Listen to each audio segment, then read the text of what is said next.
ఇప్పుడే జీ5 app download చేయండి. చూడండి మీ ఫేవరెట్ టీవీ షోస్ ఎప్పుడైనా ఎక్కడైనా. నేను బయలుదేరుతున్నాను. వెళ్లే ముందు మీకో మాట చెప్పాలి.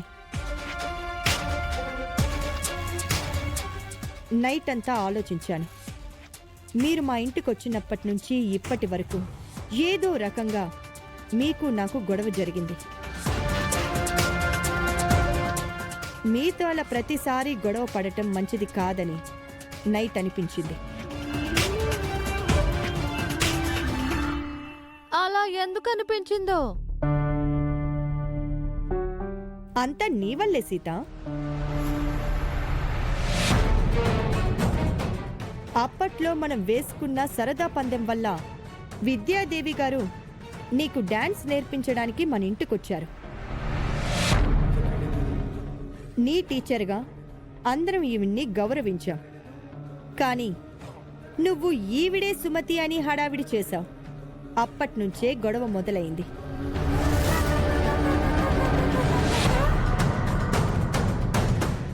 విద్యాదేవి గారు, సీత చిన్నపిల్ల, తన మాటలేం పట్టించుకోకండి. మీరంటే నాకు కోపం లేదు. లైఫ్లో మీరు ఎన్నో చూసి ఈ స్థాయికి వచ్చి ఉంటారు. ఈ వయసులో గొడవలు పడటం మీకు మాకు మంచిది కాదు.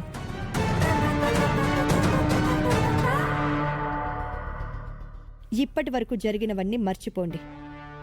మీరు మా ఇంటి మనిషే. ఎప్పటికీ మాతో కలిసే ఉంటారు.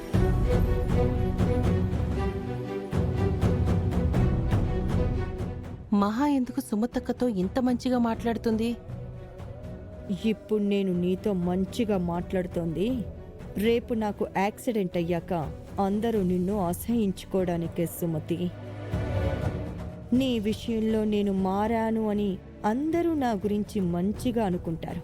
నా విషయంలో నువ్వు మారలేదని, నా మీద పగబట్టి నన్ను చంపించావని నిన్ను ద్వేషిస్తారు. అది నా ప్లాన్. మహాలక్ష్మి అత్తయ్య ఇంత మంచిగా మాట్లాడుతుందంటే దాని వెనక ఏదో పెద్ద కుట్రే ఉండుంటుంది. నువ్వింత మంచిగా మాట్లాడుతుంటే నా చెవుల్ని నేనే నమ్మలేకపోతున్నాను చెల్లాయ్. పిన్ ఎప్పుడు మంచిదే మావయ్య, మీరే మిస్అండర్స్టాండ్ చేసుకుంటారు. నా మంచితనం వీళ్ళకి ఎప్పటికీ అర్థం కాదులేరా. నేను బయలుదేరుతాను. వెళ్ళొస్తాను విద్యాదేవి గారు. ఇల్లు జాగ్రత్త.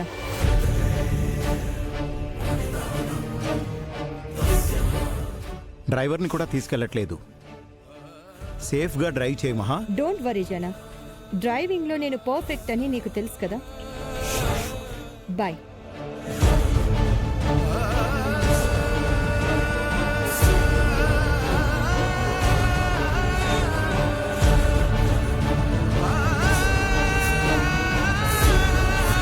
జీ5 యాప్ డౌన్లోడ్ చేసి అన్ని ఎపిసోడ్స్ పూర్తి ఉచితంగా చూడండి.